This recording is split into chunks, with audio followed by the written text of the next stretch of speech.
నమస్కారం friends, welcome to మంచి మార్గం ఛానల్. ఇవాళ అసలు బీజేపీ వ్యూహం ఏంటి, బీజేపీ ఇలా ఎందుకు చేస్తుంది, తన ఓన్ క్యాడర్ని బలి చేసి బీజేపీ ఏం సాధించబోతుంది, ఇది ప్రతి బీజేపీ క్యాడర్ తప్పనిసరిగా చూడవలసిన వీడియో. దయచేసి ఇప్పుడు కూడా సౌత్ ఇండియాలో, ఎస్పెషలీ తెలంగాణలో బీజేపీ క్యాడర్కి హెచ్చరిస్తున్నా, మీరు మోదీ మోదీ మోదీ అని పిచ్చిలో పడకండి. మోదీ గోదీలో కూర్చోకండి. మోదీ గోదీ అంటే ఏమి? తొడ మీద. మోదీ గోదీలో కూర్చోకండి. ఆయన అంత వర్త్ క్యాండిడేట్ కాదు. దేశానికి మోదీ అవసరమేమో కానీ మన రాష్ట్రానికి మోదీ అవసరం లేదు. మనమంతా గుర్తుపెట్టుకోండి నా వర్డ్స్, మనమంతా మోదీకి టిష్యూ పేపర్ లాంటి వాళ్ళం. అంటే ముడ్డి తుడుచుకొని డస్ట్బిన్లో పడేసే వాల్యూ మనది. మనమే మనను మనం మోటివేట్ చేసుకొని మోదీ మోదీ మోదీ అంటే వాడు అనుకుంటుంటాడు, ఈ పిచ్చినా కొడుకులు బిస్కెట్ వేయకుండానే తోక ఊపుతున్నారు. నేను బిస్కెట్ వేయనే లేదు. నేను జన్మలో ఒక ముక్క బిస్కెట్ కూడా వీళ్ళకి పడేయలేదు. అయినా వీళ్ళు మోదీ మోదీ అంటున్నారు. ఎటువంటి ఎర్రి సన్నాసులు, ఎటువంటి ఎర్రి పప్పాలు అనుకుంటున్నాడు. అక్షరాల్లో నిజం ఇది. ఎవడు మోడీ మోడీ అంటారు కదా, వాళ్ళకి నేను చెప్పే మాట ఇది. దయచేసి నేను ఇంకో విషయం చెప్పదలుచుకున్నా ఈ వీడియోలో. నేను మోదీ మీద విమర్శ చేయంగానే ఈ తుర్కోళ్ళు వస్తారు, వచ్చి తుమ్ సహీ బోల్ రే అంటాడు. ఈ తుర్కోళ్ళు ఏమనుకుంటారంటే నేను మోదీకి బద్ధ వ్యతిరేక శక్తిని అనుకుంటారు. కాదు, మోదీ దేశానికి మంచి, కానీ సౌత్ ఇండియానికి శని. సౌత్ ఇండియాకు మోదీ శని, దేశానికి మంచి. ఇది ఒక విచిత్రమైన కాంబినేషన్. అందుకోసము సౌత్ ఇండియాకు రాగానే నేను మోదీని తప్పకుండా విమర్శిస్తా. దేశానికి అలాంటి ప్రధాని కావాలి, కానీ సౌత్ ఇండియాకు ఆయన లీడర్షిప్ అవసరం లేదు. దయచేసి తుర్కోళ్ళు వచ్చి వావా అని చప్పట్లు కొట్టద్దు. నాకు మోదీ అంటే ఏ రకమైన విద్వేషం లేదు. నేను బీజేపీ మరియు ఆర్ఎస్ఎస్లో మెంబర్ని నేను. సో దయచేసి మీరు ఏదో ఊహాలోకంలో తేలకండి. కానీ నా అనాలిసిస్ పక్కాగా ఉంటుంది ఎవరి విషయమైనా. నేను జంకను. బీజేపీ అయితేంది, మోదీ అయితేంది, ఎవడైతేంది. ఆర్ఎస్ఎస్ కూడా నేను రాసిన, చాలాసార్లు రాసిన. మీరు ఈ చెడ్డీలు వేసుకుంటే ఎవడు రాడు ఆర్ఎస్ఎస్లో జాయిన్ కావద్దు, ప్యాంటులకు చేయండి అని. మా అదృష్టమేమో వాళ్ళు చెడ్డీ నుంచి ప్యాంటుకి మారారు. అంటే నేను చెప్పడం వల్ల మారలేదు, వాళ్ళు రియలైజ్ అయ్యిండ్రు కొనకు చెడ్డీ నుంచి ప్యాంటుకి రావాలి, డీసెంట్గా ఉంటుంది. దయచేసి ఒక విషయం గమనించండి. మన తెలంగాణలో బీఆర్ఎస్ కోసం బీజేపీ బలైపోయింది. ఒక జాతీయ పార్టీ ఒక లోకల్ పార్టీ, రీజనల్ పార్టీ కోసం తన క్యాడర్ని, తన ఇమేజ్ని, తమ అస్తిత్వాన్ని తాకట్టు పెట్టేసిందంటే దీంట్లో ఏదో గంభీరమైన దరిద్రమైన నీచమైన నికృష్టమైన తలతిక్క స్ట్రాటజీ లేకపోతే ఇలాంటి పని చేయదు. ఆ స్ట్రాటజీ ఏమంటే సౌత్ ఇండియాలో ఎవడు అవినీతి పరుడుంటాడో వాడి పంతన చేరి వాడిని బ్లాక్మెయిల్ చేసి, అంటే బీజేపీతో దోస్తీ సౌత్ ఇండియాలో కట్టాలంటే వాడు అవినీతి పరుడు అయి ఉండాలి. అది ఫస్ట్ ఇది కండిషన్. నీవెంత అవినీతి పరుడు అయితే నీవంత మంచి బీజేపీ గ్రిప్లో ఉంటావు.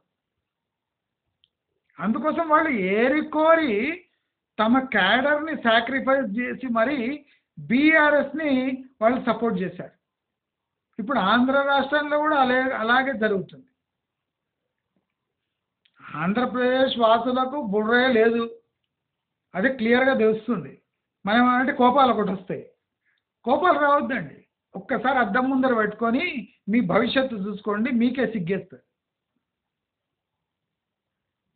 ఆంధ్రప్రదేశ్ అంటే నాకు చాలా ప్రేమ, కానీ ఆంధ్రప్రదేశ్ వాసుల యొక్క డిసిషన్స్ బ్రెయిన్ చూస్తే దండం పెట్టాలి.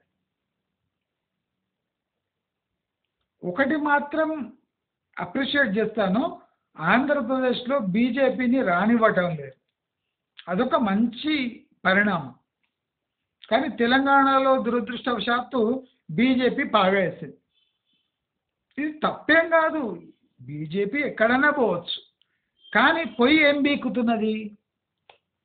తన ఓన్ క్యాడర్ని దెబ్బతీసి పవర్లో ఉన్న జనాలను సంకన పెట్టుకొని వాళ్ళని ఉపయోగించుకునే స్ట్రాటజీ. అంటే క్యాడర్ ఏం కావాలి? క్యాడర్ ఏం కావాలి?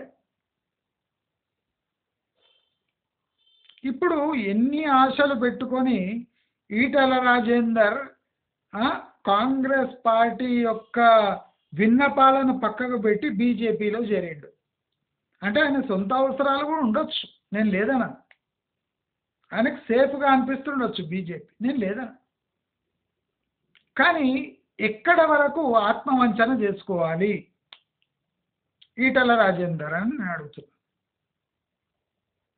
బీజేపీలో దొరుకుతున్న మద్దతేమి, మోదీకి దండాలు పెడితే నీకు వచ్చిందేమి, అసలు నీవు ఓడిపోయిన దానికి కారకులు ఎవరు, నీవు ఎట్లా ఓడిపోయినావు, నీ దుకాణం అక్కడి నుంచి ఎత్తేటట్లు ఎందుకు చేస్తున్నారు?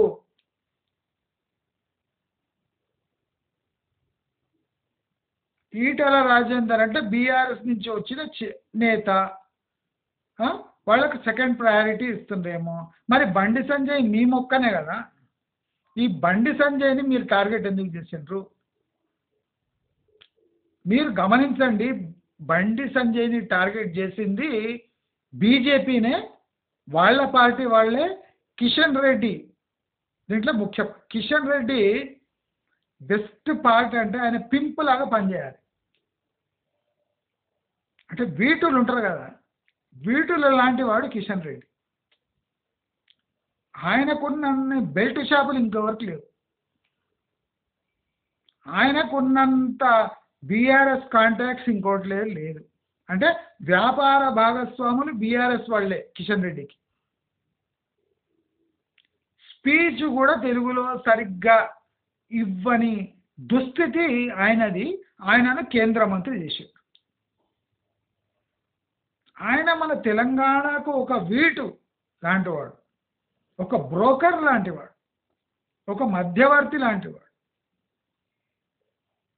తప్ప ఆయనకు ఒక మినిస్టర్ గ్రేడ్ అంటే ర్యాంక్ ఇచ్చే మనిషి కాదు.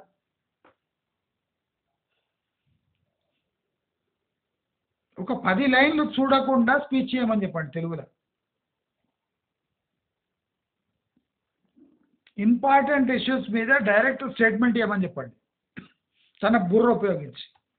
చేతగా నేను చూసిన కిషన్ రెడ్డి దగ్గర నుంచి గల్లీ లీడర్కి పనికొస్తాడు, ఢిల్లీ లీడర్ కాదు ఆయన. గల్లీ తీసుకొప్పటి ఢిల్లీలో కూర్చోబెట్టిండు. దాని పరిణామాలు ఇప్పుడు తెలంగాణలో జరిగాయి. ఈ గెలుచుకున్న 8 సీట్లు కిషన్ రెడ్డి ప్రమేయం ఏం లేదు, బీజేపీ ప్రమేయం ఏం లేదు. నన్ను అడిగితే ఇప్పుడు గెలిచిన సగం మంది బీజేపీ వాళ్ళు కాంగ్రెస్ చేరితే ఏ పాపం లేదు. నన్ను అడిగితే బండి సంజయ్, ఈటల రాజేందర్ ఇప్పుడే కాంగ్రెస్లో చేరాలి. కాంగ్రెస్ మంచి పార్టీ అని కాదు, అది ఒక్కొక్క 420 పార్టీనే, నేను లేదన్నాను. కానీ ఈ 420 కన్నా దిగజారింది బీజేపీ. కాంగ్రెస్ ఒక 420 పార్టీ అయితే ఆ 420కి డబుల్ 480,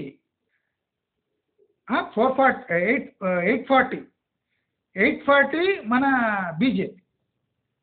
420కి డబుల్ 840 అంటే కేటుగాళ్ళు వీళ్ళు.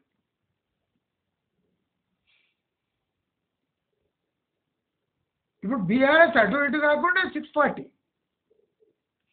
420, 640, 840 ఈ మూడు ఉన్నాయి స్టేజెస్. కాంగ్రెస్ 420 అయితే 640 బీఆర్ఎస్, 840 వాళ్ళు డబుల్.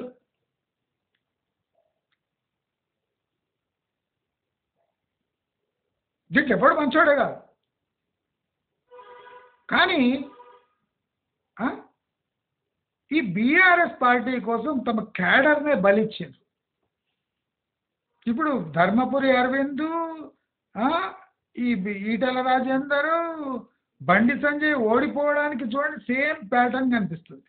అంటే కక్ష కట్టి లేపేశాను వీళ్ళని. దీంట్లో బీజేపీ హైకమాండ్ హస్తం కూడా ఉంది. ఇప్పుడు వాళ్లకు ధర్మపురి అరవింద్ అవసరం లేదు, బండి సంజయ్ అవసరం లేదు, ఈటల రాజేందర్ అసలే అవసరం లేదు. వీళ్ళకి ఎవరు కావాలి అంటే బీజేపీ ఎమ్మెల్యేలు, ఎవరైనా ఎంపీలు గెలిస్తే వాళ్ళు కావాలి. కాంగ్రెస్ నుంచి ఎమ్మెల్యేలు, ఎంపీలు కొట్టేయలేరు. కాబట్టి ఇప్పుడు బీఆర్ఎస్ని దువ్వుతే కానీ, బీఆర్ఎస్ సభ్యులు చేరితే కానీ వాళ్ళకు ఫార్మిడబుల్ ఫోర్స్గా పైకి రాలేరు. ఇప్పుడు బీఆర్ఎస్ మద్దతు బీజేపీకి సంపూర్ణంగా ఉంటుంది బయట నుంచి. ఏ రోజు బీజేపీ వాళ్ళు వచ్చి బీఆర్ఎస్ మొత్తాన్ని ఊడ్చుకోపోతారో ఆ రోజు మాకందరం తెలుస్తుంది. బ్రేకింగ్ న్యూస్ అని. దయచేసి మళ్ళీ నేను చెప్తున్నా, మోదీకి తెలంగాణ కార్యకర్తలు, తెలంగాణ ప్రజలు, సౌత్ ఇండియన్ ప్రజలు అంటే టిష్యూ పేపర్తో సమానం. నేను అబద్ధం ఆడతలేదు, పచ్చి నిజాలు చెప్తున్నా. వింటే ఏనంటే ఎక్కువ సావండి. కానీ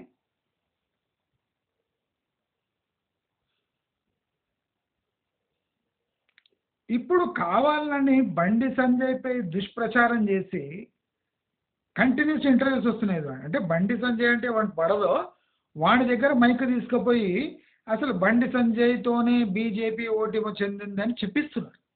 ఈ చెప్పిస్తుంది ఎవరు? దీంట్లో పాసిబుల్ పార్టీస్ బీఆర్ఎస్, కాంగ్రెస్ ఉండాలి, కరెక్టా? అంటే వీళ్లకు వ్యతిరేకమైన పార్టీలు ఉండాలి. కానీ దీంట్లో వింత ఏమంటే ఇవన్నీ చేపించేది బీజేపీనే, ఆ మైకులు పెట్టించేది బీజేపీనే, ఆ వ్యతిరేకుల ఇంటర్వ్యూ తీసుకునేది బీజేపీనే, దాన్ని ప్రచారం చెప్పించేది బీజేపీనే. అంటే బండి సంజయ్ లాంటి విధేయునికి పొగబెట్టి బయట పంపించే యత్నం బీజేపీని చేస్తుంది. అంటే ఎంత దారుణం, నికృష్టం చూడండి. నేను అందుకోసం చెప్పిన టిష్యూ పేపర్తో సమానము. బండి సంజయ్ అనే టిష్యూ పేపర్ని ముడ్డిగా తుడుచుకొని పారేసారు. ఈటల రాజేందర్ని టిష్యూ పేపర్లో కూడా చూస్తలేదు. వాడు ఎప్పుడు బయట పోతే మనం ఫ్రీగా ఉంటామా అని చూస్తున్నాడు. అంటే ఈ బండి సంజయ్, ఆ గుండు సంజయ్ ప్లస్ ఈయన ఈటల రాజేందర్ ఉండే వరకు బీఆర్ఎస్ ఎమ్మెల్యేలను కానీ ఎంపీలను కానీ బీజేపీలో చేర్చుకునే వెసులుబాటు ఉండదు బీజేపీకి. అందుకోసము పబ్లిక్గా ఎవరు బీఆర్ఎస్ని విమర్శించినరో వాళ్ళనే ఎలిమినేట్ చేసి పారేస్తారు. మోదీ మంచోడు, అమిత్ షా చాణక్యుడు. అసలు బీజేపీ క్యాడర్కి సిగ్గు, శరం, లజ్జ లేదు, చీము నెత్తులు అస్సలే లేదు. నీ బతుకులు పాడుగా ఎందుకురా ఉన్నారు మీరు? ఒక క్యాడర్ని కాపాడుకోలేని లీడర్స్ ఎందుకున్నారా మీరు హైదరాబాద్లో? మీరు ఎందుకున్నారా తెలంగాణలో?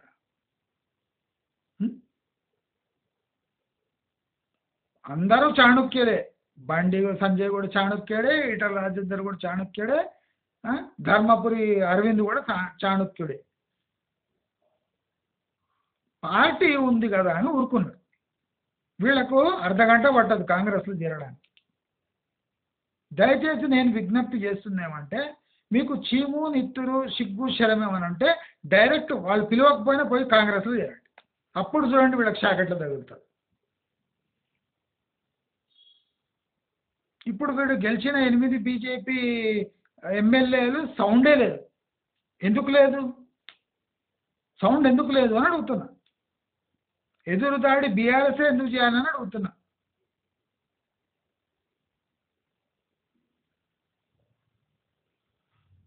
బీఆర్ఎస్ పరిపాలనపై వీళ్లకు ఏ అవగాహన లేదా? యాక్షన్ తీసుకోండి అని కాంగ్రెస్ని ఒత్తిడి ఎందుకు చేస్తలేరు? బీజేపీ వాళ్ళు సైలెంట్ ఎందుకు అయిపోయినరు? పాత ప్రభుత్వంపై మీరు యాక్షన్ తీసుకోండి అని గట్టిగా అసెంబ్లీలో కానీ బయట కానీ ఈ 8 బీజేపీ ఎమ్మెల్యేలు ఎందుకు అరుస్తలేరు అని అడుగుతున్నా. వీళ్ళకి అక్రమాలు తెలియదా అని అడుగుతున్నా. నోరు లేదా అని అడుగుతున్నా. మనుషులు కాదా అని అడుగుతున్నా. మానవత్వం లేదా అని అడుగుతున్నా. సిగ్గు శరం లజ్జ ఏమైనా ఉందా అని అడుగుతున్నా. చీము నెత్తురు అసలు ఉందా అని అడుగుతున్నా. ఇవన్నీ అడుగుతూ నేను ప్రజలనే పిలుపునిస్తున్నా. అందరూ కలిసి ఈ బీజేపీ ఓడిపోయిన క్యాండిడేట్స్ని కాంగ్రెస్లో కలవమని ఒత్తిడి పెంచాడు. అప్పుడు చూడండి బీజేపీ హైకమాండ్కు ఎక్కడ దిగాలనో రాని అక్కడ దిగుతాడు. వీళ్ళొక హైకమాండ్ అట. మళ్ళీ కాంగ్రెస్ని తిడతారు, సోనియా గాంధీ రాహుల్ గాంధీ. మరి ఇక్కడ లేరు 3 పెళ్ళాలు, మోదీ అమిత్ షా. కొంచెం లింగం అక్కడ అటు ఇటు ఉంది అమిత్ షా అంతే.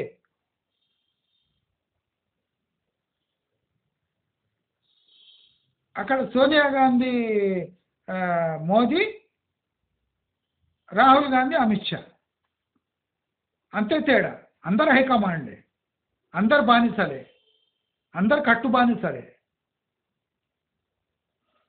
చంద్రశేఖరరావుని నిదుటాలే, మీరు కూడా కట్టు బానిసలే కదా. మోదీ మోదీ వాడేమో మిమ్మల్ని బిచ్చపోడు చూసినట్టు చూస్తాడు. ఒక దండం పెట్టి సతీయో అంటాడు, హౌలే బన్గాయ్ క్యా అని అడుగుతాడు. అంటే మోదీ మోదీ వాడు ఏం అడుగుతుండు కూడా తెలియదు. ఆగాలి చేత్యో అంటాడు, అనగా మోదీ మోదీ మోదీ అరే కొత్త అంటాడు. మోదీ మోదీ వాడు ఏం తిడుతుండు చూడండి రా ఫస్ట్. వాడు రేపు తెలుగులో రాసుకొస్తారు, అరే హౌలముండా కొడుకులారా అంటే మోదీ మోదీ మోదీ.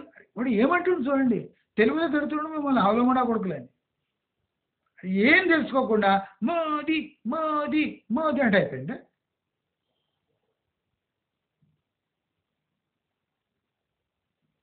मेरे तेलंगाना के टिश्यू पेपर అంటాడు, అవి వినిపించుకోరు. మోదీ మోదీ मेरे पैर की जूतो అంటాడు, మోదీ మోదీ. అది హౌలే కాగా మీరు ఏమున్నారో వాడు చెప్తున్నాడు స్టేజ్ మీద ఎక్కి వినండి. ఇవన్నీ తిట్టి దండం పెట్టిపోతాడు. మళ్ళీ రారు, ఎలక్షన్ వరకు రారు. ఇక అది మీ స్థాయి. దయచేసి అందరూ గమనించండి, ఈ పొలిటికల్ ఇది గమనించండి. ఈటల రాజేందర్కి, బండి సంజయ్కి, ధర్మపురి అరవింద్కి మీ పూర్తి మద్దతు తెలియజేయండి. నేను కోరేది అదే. లాస్ట్కు మన రాష్ట్రం వాళ్ళు కాబట్టి వాళ్ళ ముగ్గురికి మన పూర్తి మద్దతు. ఏ పార్టీ అయినా పర్వాలేదు, మీరు ఏ భావన ఉన్నా పర్వాలేదు, ఈ ముగ్గురికి మీ సంపూర్ణ మద్దతు తెలియజేయండి అని కోరుతూ, మీకు నా వీడియోస్ నచ్చినట్టయితే లైక్, షేర్, సబ్స్క్రైబ్ చేసుకోండి. నమస్కారం.